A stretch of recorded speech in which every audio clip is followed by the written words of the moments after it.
Hello, everyone. I'm Heidi. Today is a big day for me. It's the launch day for my book, my first novel. I published a book before, but it was a book of short stories, ghost stories, crime stories, and weird tales of the unexpected from Copenhagen. But I sat down in lockdown and wrote a full-length thriller. And I've got number 2 here as well. Oh wow! This is the first, and that's out today. My name is Jensen, and just a little bit about myself. I'm a journalist. I came to the UK many years ago to cover Britain for the UK.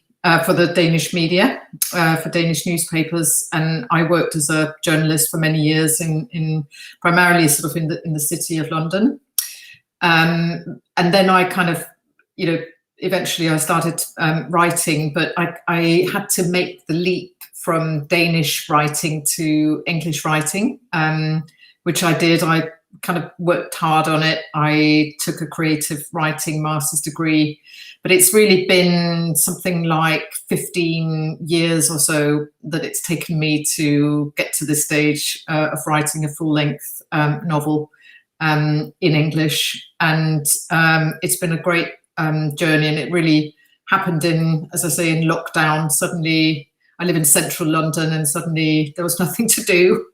And sort of sitting in my flat, I suppose I just started writing longer and longer. I normally write really short, but the rest is history. And the book is out today. So normally we ask people how they celebrate their launch days, but you're here with us. Yes, and I couldn't think of a better way to celebrate. So thank you so much for having me. I'm really happy to be here. It's a strange thing because you spend a long time writing on your own, and then a long time later, after edits and cover design and a lot of talking, the book suddenly comes out, and your mind is already thinking about the next one and so on. So it's a slightly odd thing, but I might have some bubbles at the weekend maybe to celebrate. It's still the working week, Caroline. It's only Tuesday. I was going to ask you if you'd done anything else to celebrate today. I haven't. I've just really kind of worked all day. But you've sort of reminded me that it is a sort of course to stop and kind of reflect, because it has been a really it's been a really long journey, and I'm very happy to finally have the book out there. So yeah. What was it like then? So you said you had to learn to sort of change to write it in English. What extra kind of challenge did you have trying to do that? Well, so I grew up in Denmark, which meant I spoke only Danish when I grew up, and I was a Danish journalist writing only in Danish. And I started learning, as most Danish kids learn English really early, and we watched TV, and I watched a lot of British subtitled TV. And I think I visited London as a 12-year-old, and I just thought I've got to get back there as quickly as possible. And I came back, I spent some time, and then when I was graduated as a journalist, I left the week after to come over and live here. I've always been a huge fan of England, so I came over here, and then I remember somebody told me to listen to the Archers every night to learn to speak English, which I did, and I'm happy to say I'm still listening to the Archers. I don't know if there are any fans out there, but I love the Archers. I love all storytelling, but I do love my weekly check-in with Ambridge. So I guess it just happened over a number of years, and I have written fiction in Danish, but not very much. And the minute I began to write fiction, I think what I wanted to do was to write for my children who are British, and also my friends here in the UK. And the easiest way to do that really is to use the language of the people I want to speak to. And also I found that writing in English gives me a sort of nice distance to what I'm writing about. And it's kind of, it's a sort of double-edged sword, because I might make mistakes, but also I might not use the language in the same way that a native English speaker would. So it's both a good thing and a bad thing. I still make mistakes, but then I'm happy to see that even native English speakers make mistakes, and I think that's okay. But it's kind of, so I'm using the language that I primarily read in to write in, and also I feel that using the English language, I can very quickly tell someone here what I mean when I describe Copenhagen in a certain way. Whereas if I was writing in Danish, I think I'd feel really obliged to be very truthful and very accurate about Copenhagen, and almost very realistic, but without being anchored in the language itself. It sort of becomes easier to look from the outside in. But I have always been fascinated with language, and I love the way it works. And English is bigger in vocabulary than Danish, so it's easier to get around. And I think now I couldn't write fiction in Danish, and in fact this book is being translated by another author actually in Denmark, who was writing it in Danish, translating it into Danish, because I've actually decided that I'm not the best person to do that. So I was going to ask you if it was going to come out in Denmark as yeah. well. Yes, it's coming out in 22, and it's also coming out in Germany, and we're talking to sort of a few other markets about potentially selling the book. So it's incredibly exciting having this book that I wrote about Copenhagen, where I was born, in English, that's come out here first, and then having it translated and come out at home is sort of blowing my mind. It's just really exciting, because I've got a huge family in Denmark, and I've got loads of friends, so it's kind of, I can't wait to see the Danish translation. I can't wait to see where the language will take us. So it's just such an exciting process. So we've already got some hellos rolling in, because you were worried that no one would come. Yeah.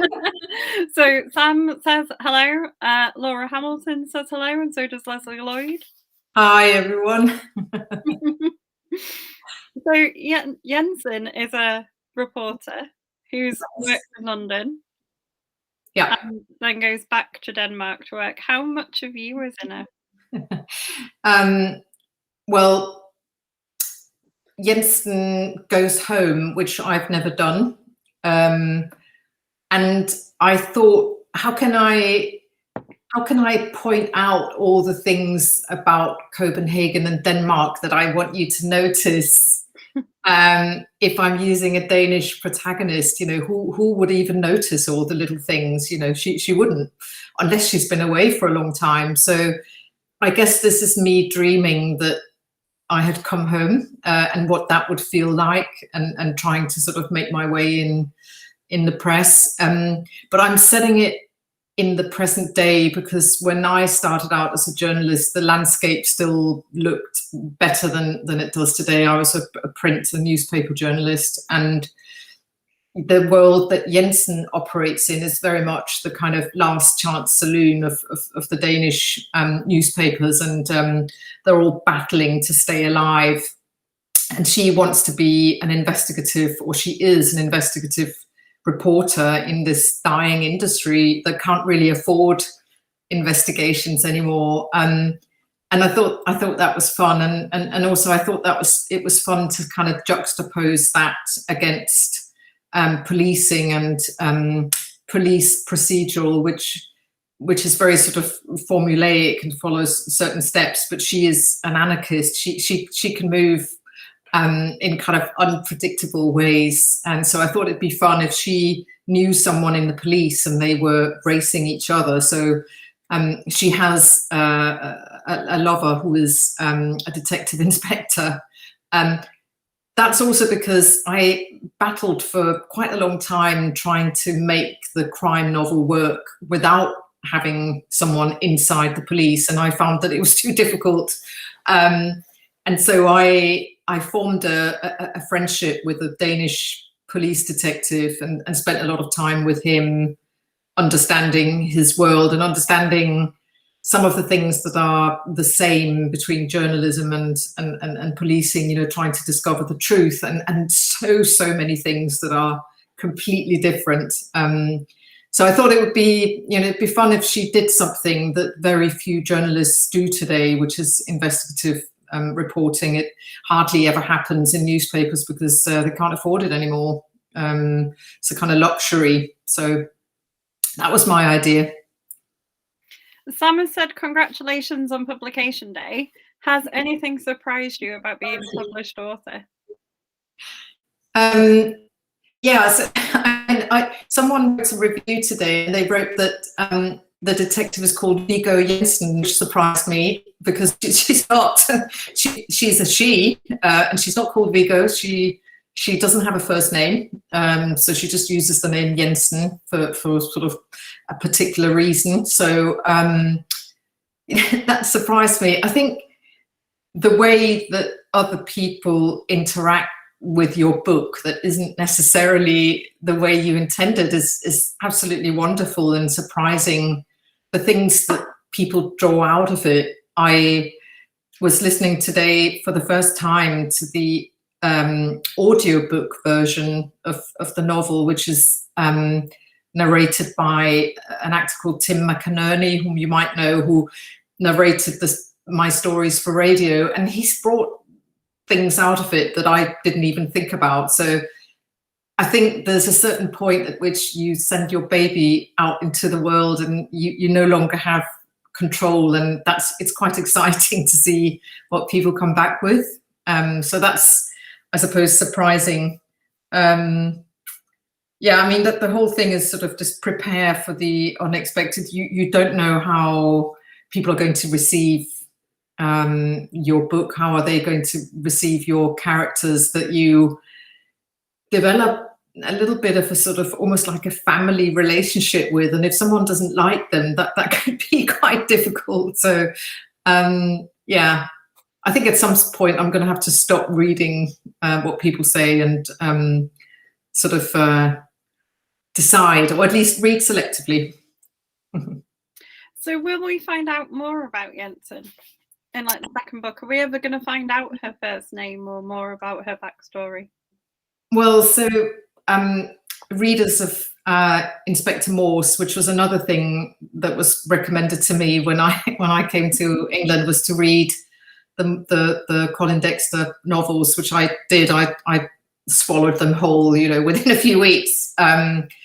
And I thought it was a brilliant device that we didn't learn Morse's first name until the last book, when he's dying. I don't want to spoil the plot if people haven't read the novels, but some of you will remember what the name is.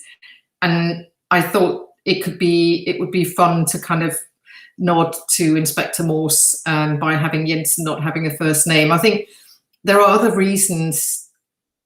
I think in Denmark, we're only about 5 or 6 million people, and 250,000 people are called Jensen.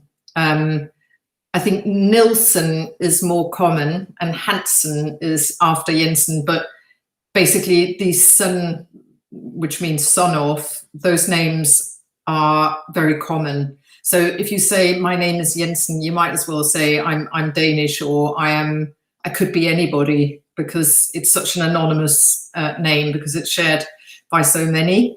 And I thought that was fun, because in that way she could sort of be us, or she could kind of be anything you want to make her. I also think it's fun that people assume that if you only use your second name, you are a man. So when people haven't met her, they assume that she's a man, and they get this this woman, and they don't know what to do. And I thought that's fun. It's fun to expose these kind of gender stereotypes. So yeah, it sort of just came really early on that she couldn't have a first name. The story in the book, which you find out in the second book, is that she was given a name by her mother, which she didn't like, and you don't actually find out what the name is, but maybe some point in the future. But I know what her name is. I know what her first name is. That's good. Laura Hamilton has said, what Captain Darling is the audiobook narrator?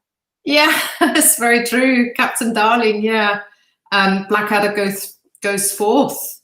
So Tim McInerney, so I wrote a lot of stories for Radio 4, which were all kind of, a lot of my stories had old Danish ladies in them whom people underestimated.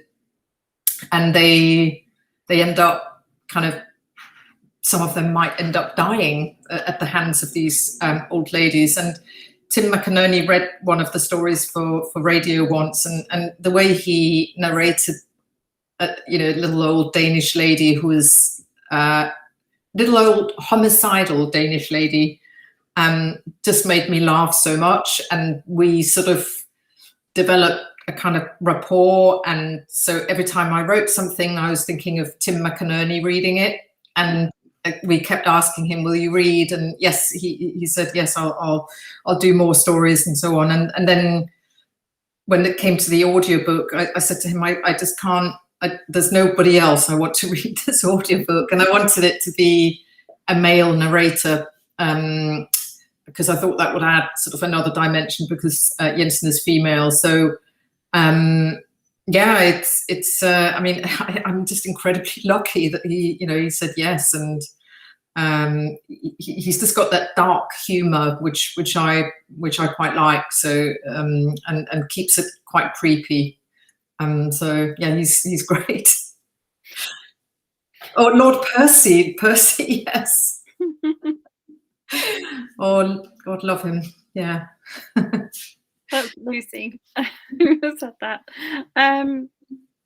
So I like to ask people who've got sort of more than one novel out normally if they'd write spin-off stories about their characters.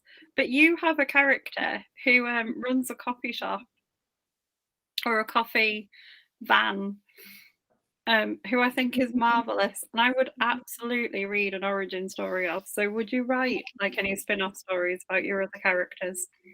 Yeah, I would love to. It's funny with these minor characters. I know a few Israelis, and I have known a few Israelis in Denmark actually, but it's just a culture that's always sort of fascinated me, in the history. And Liron is our coffee pusher, also because I think they know a thing or two about coffee, that the way it should taste, and yeah, so I just sort of added him as part of the street scene in Denmark as another character that Jensen could kind of mirror her foreignness in, her sense that she isn't Danish or doesn't belong.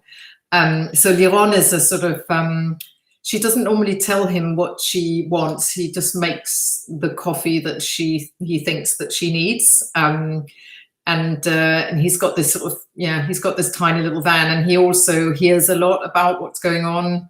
He's got a lot of contacts, people who pass past his van, and so he can sometimes help her do research, which he does in the next book. So, but I love the idea that there's a few characters that I'd like to sort of explore. There's also a slightly, should we call him slightly lecherous MP who is afraid of falling foul of the Me Too movement with very good reason. And he's also a kind of interesting character, kind of completely uninterested in politics, but still a politician. So he's a sort of an odd fish. And yeah, there's a few that I wouldn't mind exploring, writing a little bit more about. I would read more about him as well. Okay. Thank you. But that's, I think, the fact that really stood out for me in your book is not only was it a really good crime story, so you're reading it wanting to know what was going to happen, there was just this glorious kind of cast of side characters that you kind of got really involved with, that you really wanted to know more about. That's lovely to hear, because sometimes there's the fear that you're bringing too many people in and that kind of diluting and not getting. But the way I think about it is that I have sort of at least 3 books in mind, and I wanted to create some people that we don't mind hanging around, you know, for quite a while. And that was actually a real departure for me, because as a short story writer, I've been used to stories that just have like a single revelation, a single epiphany. Somebody realizes something, or, you know, they might realize too late that they're going to be killed or whatever in one of my stories. But that it doesn't really allow you to fully develop the character. So the way I did it was each character has each minor character has a sort of complete personality traits written down, and their story and their story arc. I'm an absolutely meticulous planner. I have tried it the other way, with anarchy and just working on my intuition, and it doesn't work. So I plan everything. Everyone has a card, a flash card. Every storyline has a line of cards. Timeline is written out, and it all goes on my dining table. Otherwise, it short circuits up here, and I can't keep track of my plot. So that's how I do it. I plan everything, and I write every single chapter. Has a précis. And I have a lot of chapters, as you know, sort of 80 or 90 chapters. So it's all meticulously planned, including what happens to the different people and how many times we see them and so on. Sam has asked, she said she talks a little bit about starting to write during lockdown. Did you find it easy to begin? No, I didn't. I didn't find it easy to write a novel. I thought I couldn't. I think that for many years I said to myself, this is for other people. You can write short stories, that you can't write a novel. You don't know how. And I tried a number of times. I wrote one which ended up in a drawer. And then I think what happened is lockdown happened. And when we'd watched all the films on Disney Plus, which, like everyone else, we probably got out a subscription, watched all the films and ended our subscription. But my son, I was living here with my son, and we had a great time watching films. And then at some point I just thought, no, I need to do something else. And I sat down and began to write, and I didn't stop this time, and I kept going. I used my planning tools, my flashcards, and laid them out, and I just kept going and going. And then at some point I must have reached a sort of critical mass where I thought, no, I want to finish this. I want to see what happens to these people. I want to complete it. So I suppose I learned the hard way. I must have spent, I mean, I'm not, you know, I don't, it doesn't happen quickly for me. So I've spent, you know, many months sitting, in fact, where I'm sitting now, and just working away at it. And I edit everything quite meticulously, partly because I like writing quite succinctly. And so I have to constantly take away dead stuff from the writing, but also because I have to watch my English. I have to constantly make sure that it's right. And I'm a heavy user of thesaurus, and all the help I can get. So it wasn't easy to start, and it was almost like lockdown gave me the time and the kind of pause for reflection. And just frankly, I got out of the other side of procrastination and just became quite sort of determined. I don't know what it was like for you, but and I know that a lot of people had it really bad in lockdown and so on. And for me, it was like a sort of low-level horror show that was kind of running. I was turned into a news junkie. We were incredibly worried. Worried about loved ones. Couldn't get to Denmark. Couldn't visit my family for 18 months. And I think writing fiction just became this wonderful escape. When you write fiction, you can be where you want, with whom you want. And I could be in Denmark in the winter, in Copenhagen, which is, where I was born, and the city that, I love. I could just, I could be there. I could just sit down and kind of go there.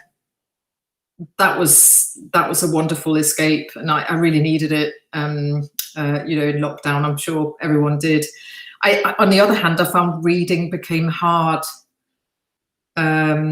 I think a lot of people found that. I'm not sure what that was about, but maybe it was because the kind of reality we were going through wasn't reflected in what I was reading. I remember trying to finish Hilary Mantel's The Mirror and the Light, which ought to be a slam dunk because she's so wonderful and wonderful escapism, and I just couldn't concentrate. But what I could do was to write, for hours and hours. So I don't think we can thank coronavirus for a lot, but I'm grateful to lockdown for giving me the time I wouldn't otherwise have allowed myself to finish, and also for giving me a much closer relationship to my son, because we spent a lot of time together, and he read the first drafts and so on, because we were just sort of here with cabin fever. So it was pretty special time, actually. Yeah. Well, I'm glad you got to write as well. Sam's asked how far ahead you thought about further books, and is COVID going to appear? If they're set now. You know what? This is. It'd be interesting to hear, Caroline, because you speak to so many writers, how they feel about it. I have this intense need not to have COVID in my books. I don't want it. I want to imagine the world as it was. I think I never claim to write, social realism. I think my Copenhagen is real, but it's, I'm not trying to take you into what it feels like to be there now. I need to escape. And despite just saying that maybe I found it difficult to read because I didn't see COVID in writing, I actually don't want to. I'm sick of the thing. And I don't think we will return to normal. I think we sort of have to live with it. But I need fiction and the narrative to, frankly, kind of sustain me through life. And I quite like, and now I have started reading again and I'm enjoying it again. But I need it, I'm reading Icelandic crime at the moment, and I love it. And I love to escape into stories like that. And I don't want to read about, face masks and hand sanitizers. So, yeah, but how far ahead? So I've written number 2, and I'm going through, editing at the moment, which is which I do myself. No, my publisher hasn't seen it, so I just kind of I want to make sure that it's okay before I send it on. So I'm going through editing. And it's basically the same principal characters. If you've read the book, or if you are very kindly reading the book, you will see that there's a background plot that's happening, which is a sort of longer, slow-burning investigation, and that ramps up a bit in the second book, but there's long running stories. So for instance, the relationship between Jensen, the journalist, and Henrik, the detective inspector, that will go on. And I've got a sort of, 3 or 4 books, as I say, sort of planned out. I see it going on for longer though, because there's quite, as you said, there's a few characters that you can kind of go down a tangent with. And I have the 3rd book already in my head, and I don't think that's going to be the end of it, but I think you just don't know. You just have to sort of see where it takes you. But for now, I'm enjoying spending time with the characters, and it's the usual sort of suspects, and then certain characters are only in the first book. Some characters reappear. Yeah. Laura says she thinks from a lot of the author interviews, and I agree with her, their books are in a COVID-free alternative universe. Most authors have said they wouldn't feature COVID. Oh, that's good that I'm not alone there. Has anyone read a book yet that's set in the COVID reality? I haven't come across one yet. I think there is one. I'm a bit weird because I studied kind of DNA and viruses and things. So I sort of, part of my head really likes it and finds it really interesting, as well as the rest of me not liking being locked down and everything. There is a bit of me that is kind of watching it as a scientist and thinking it's really fascinating. Yeah.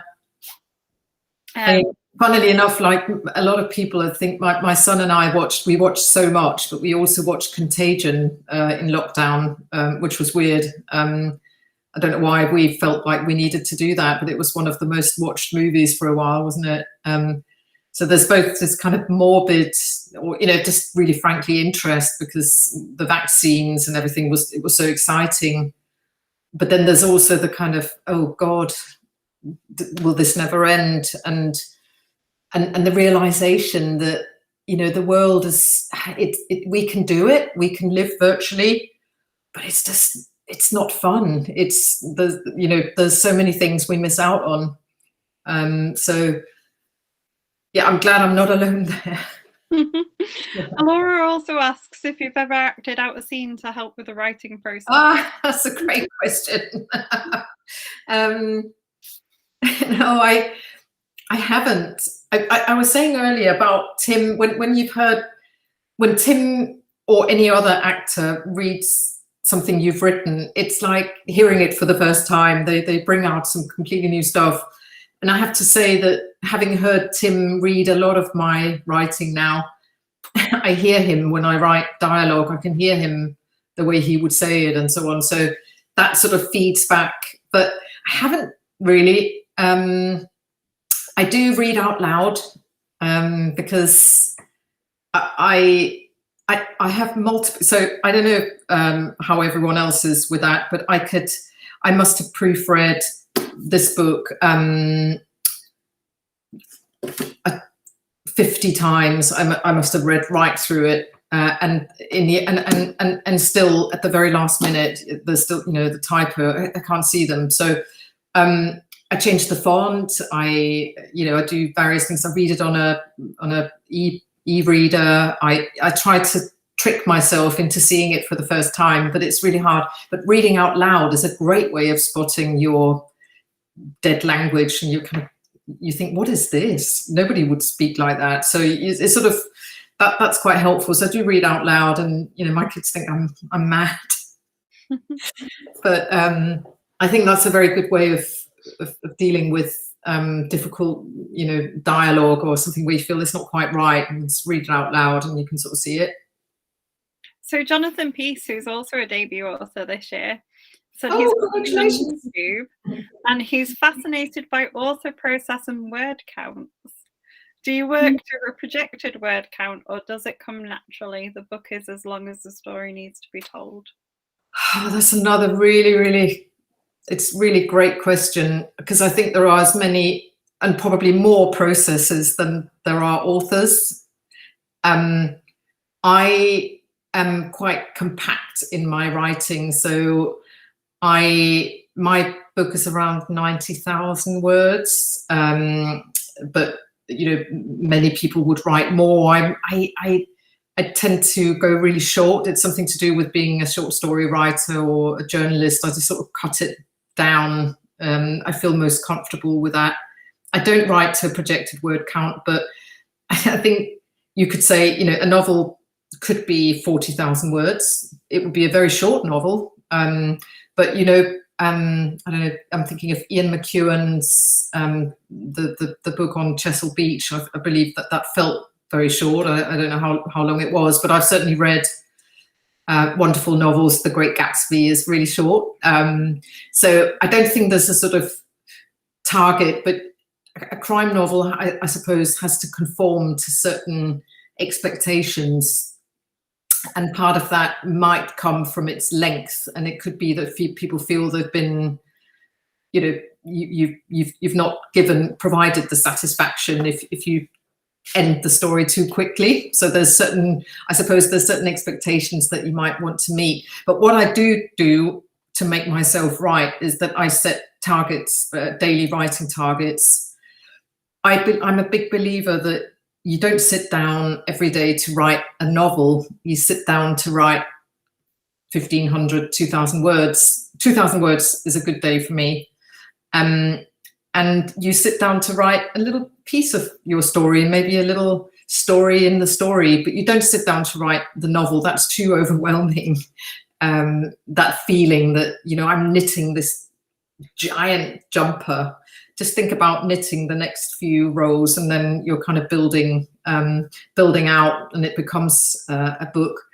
If I don't set daily writing targets, I will spend ages going over a paragraph that will probably be taken out in the edit. I force myself into daily word counts.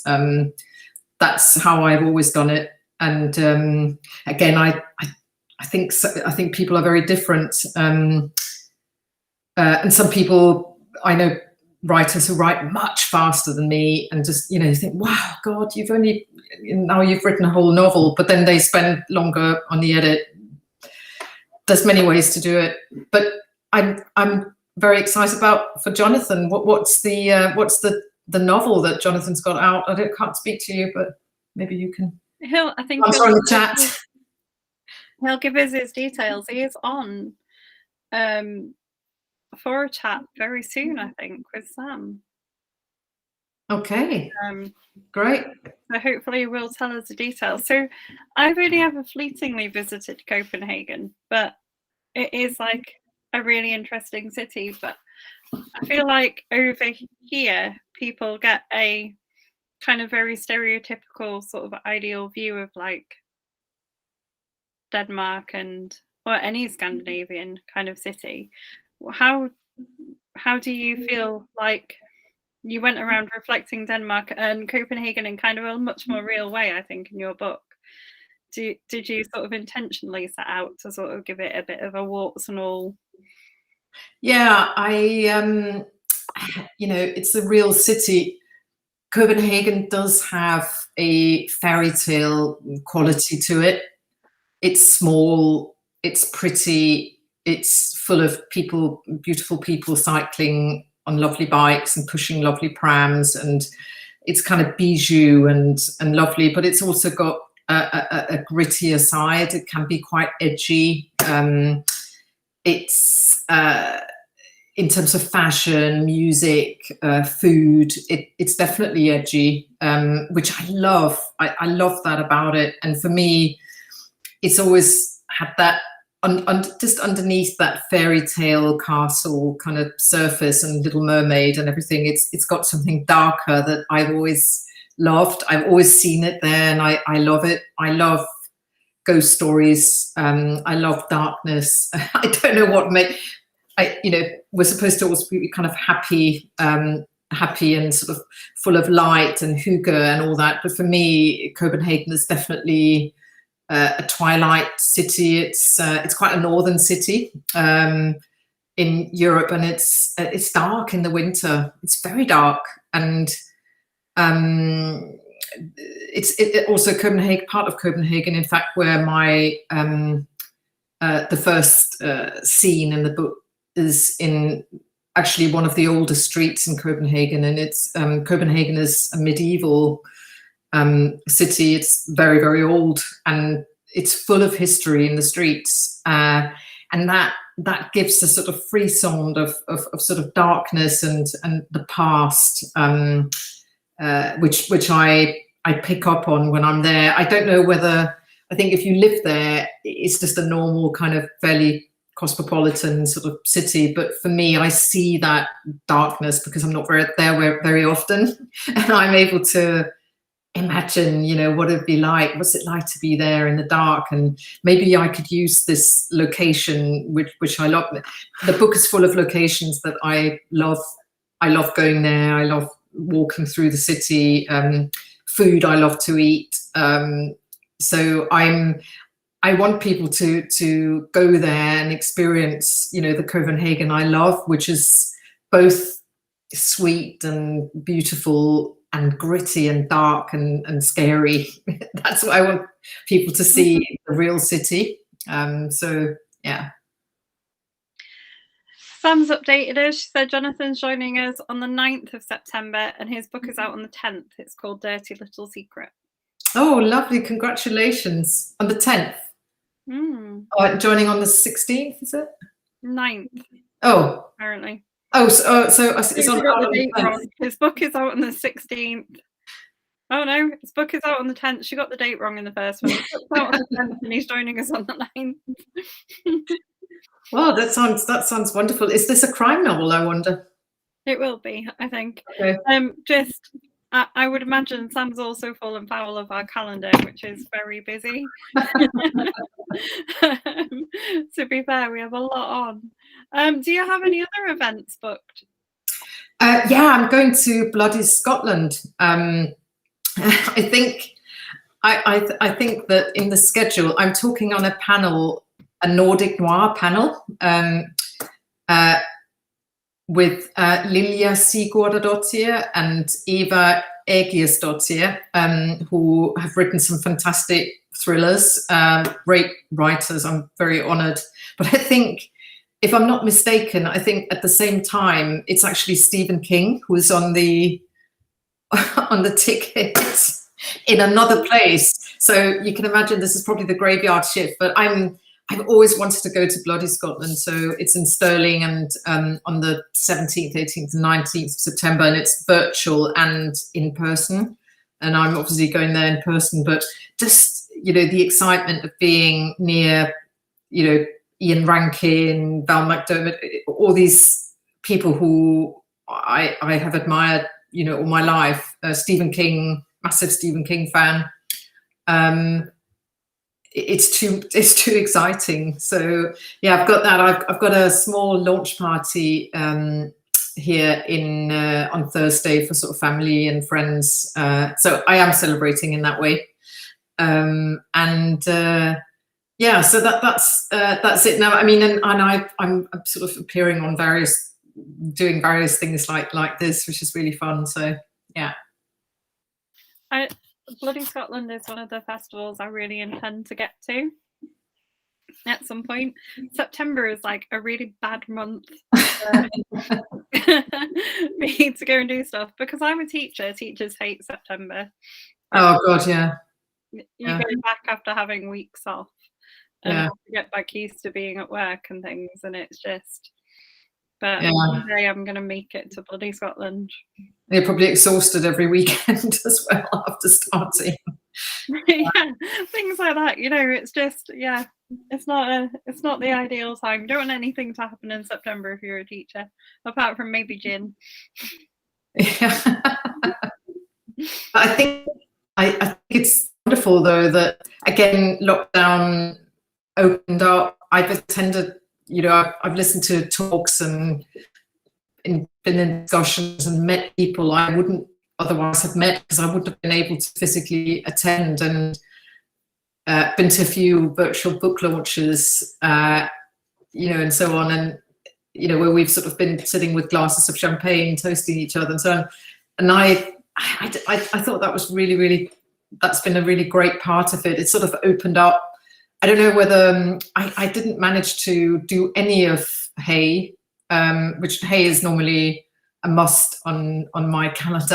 I love the Hay Festival, but I didn't do any of the virtual programs, unfortunately for that one. But there's a lot on. There are a lot of different offers. But I mean, the Bloody Scotland program is amazing this year. I don't know if you've seen it. There's all sorts going on. There's even an event where I think aspiring novelists are pitching their crime novels to a panel of publishers and so on, like a sort of Dragon's Den style, which sounds incredibly frightening. So when you're not writing, what do you like to read? I love crime fiction, as you wouldn't be surprised to hear. I love short stories also. At the moment, I'm reading a lot of Jane Casey. I don't know if you know Jane Casey, crime novels, with a police woman in London. I live quite close to the river in London, so there's a few sort of her storylines set here. I'm reading the Icelandic fiction. I thought the latest Ian Rankin novel, I don't know how he does it. I don't know how he keeps making rebus relevant and interesting. And I thought that was a very gripping novel. I've forgotten the title of it right now. But I also read, this year I enjoyed Clara and the Sun by Ishiguro.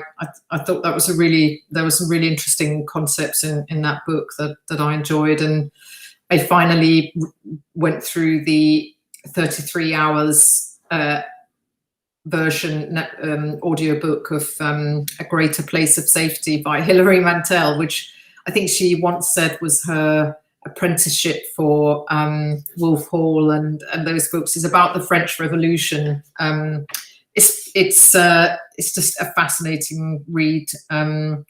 So yeah, I will read anything that comes across my bedside table. I've got a huge stack of books always on the go, both on my audiobook, on my Kindle, and I love a physical book, and I love a hardback book, which is lucky. But I quite like reading the words on the page. But as I think all of us have been probably doing a lot of walking in lockdown, and I walked for hours in lockdown, and I put a story on always. But I was also I was listening to it was a podcast series about a poltergeist in a London house going back a few years. So I started listening to podcasts. There's an incredible amount of true crime podcasts out there that are absolutely fascinating. And one of my best reads this year was a British writer, journalist called Dan Box. He's written a book about called Bowraville, which is about 3 unsolved murders on Aboriginal children in Australia in, I think it was in the early 90s or late 80s. And those investigations were carried out by a detective, Australian detective called Gary Jubelin. And Dan Box wrote a book called I Catch Killers, which I think is a really fascinating glimpse into what it takes to work at that level in the police and the stakes and how it affects your family and so on. So I've spoken a lot to my Danish detective about this, but hearing that from others is very, and Dan Box is a great writer. So again, I can really recommend. So what other research did you do for your book? Because if you were stuck in London in lockdown writing winter in Copenhagen. Well, I remember winter in Copenhagen, so and you know, I guess we don't get the hard winters that we used to, but I know the place really, really, really well. I spent much of my childhood there, and I've been back 1,000 times, and I love it. It was where my parents were born and where I was born, and but the research sometimes. So I've done a few. I've gone back and done a little bit of a research trip for the second book. I was lucky enough to go back a few months ago, and I also use Street View as a means of. I don't know if you've ever done this, but I go back and look at on Street View at my mother's birth home, and around the corner my father's house where he was born, and they're still there. I can look at them. I can stand in front of them and look up at these houses that I remember from my childhood. I love Street View as a way of researching.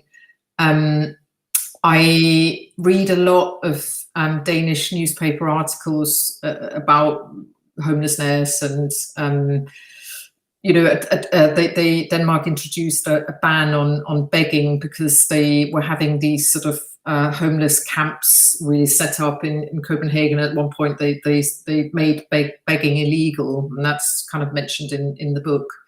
So I spent some time reading about that. But for someone who doesn't like doing a lot of research, I prefer to sort of living my imagination. I had to do quite a lot, and I spent time talking to a doctor about some of the medical things, and I found that actually you can't just make that stuff up.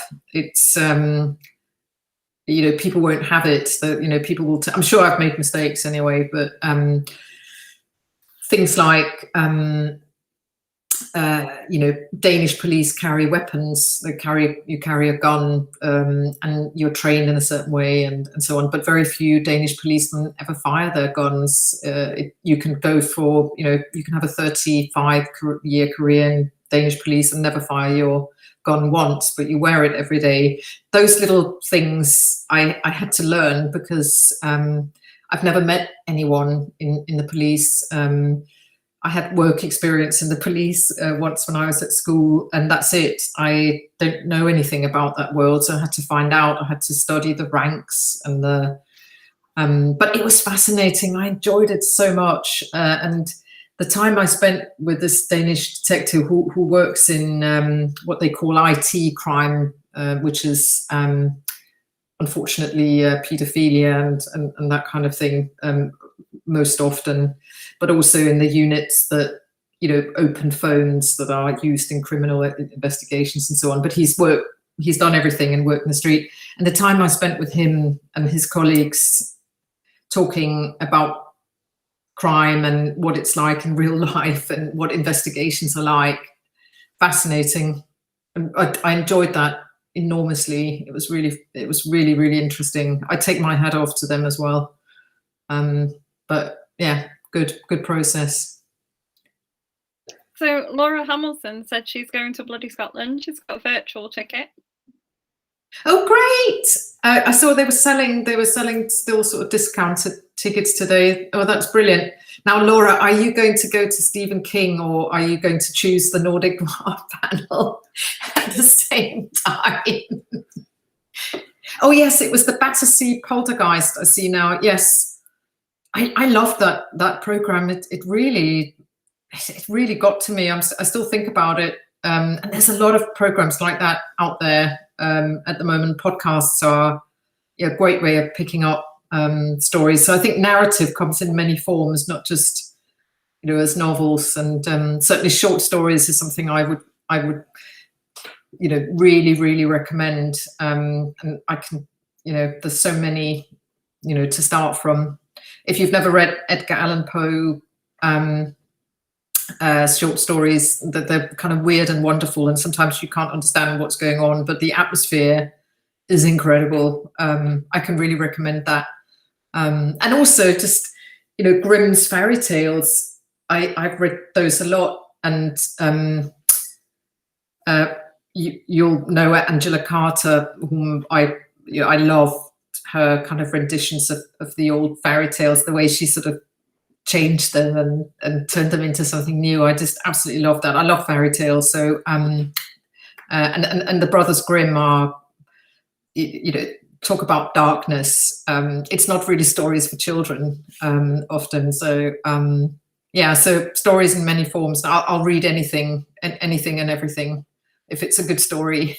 Do you like short stories?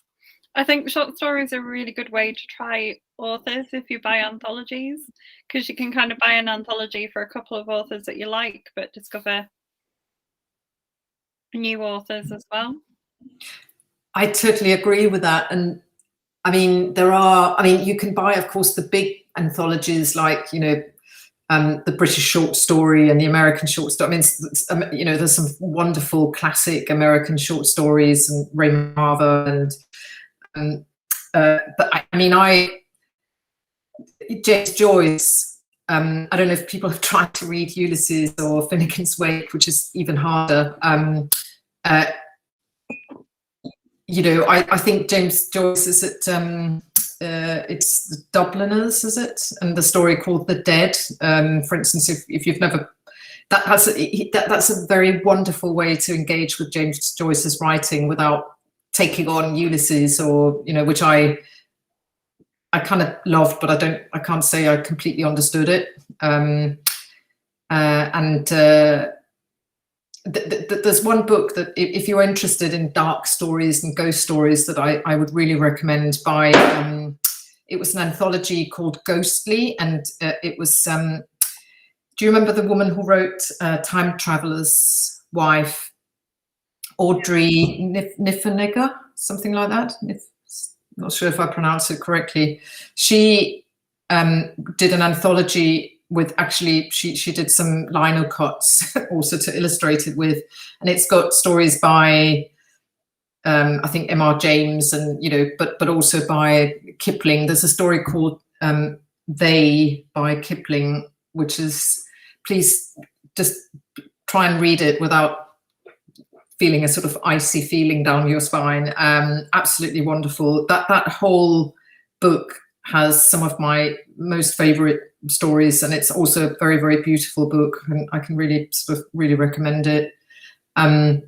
So yeah, I think short stories are great because you can but I have to say my big love is probably reading novels, and that's why writing one seemed like a really good idea. So I'm kind of glad that I finally sort of learned that it's not true to say you can't write a novel. You can. For me, it took a long time to learn it, but you definitely can. I think it was what was his name? George Saunders, the guy who wrote Lincoln in the Bardo, American author. I think he said that he was a short story writer, and he said he said that writing short stories was like building tents, and that suddenly he said, I can't write a novel, and suddenly he said, I had a lot of tarpaulin and I had a lot of tent poles, and they got big, and the tent got bigger and bigger. And that's exactly how I feel. A story is a story. A short story is just what it says on the tin. It's a short story. There's no mystery about it. The novel just goes on for longer. I get around it by writing a lot of chapters that are very short and try to have a little story in each chapter. But I think that there is no distinction, that there is no join. It's all storytelling, and some of it is longer than others. So, yeah. So we have 2 minutes left.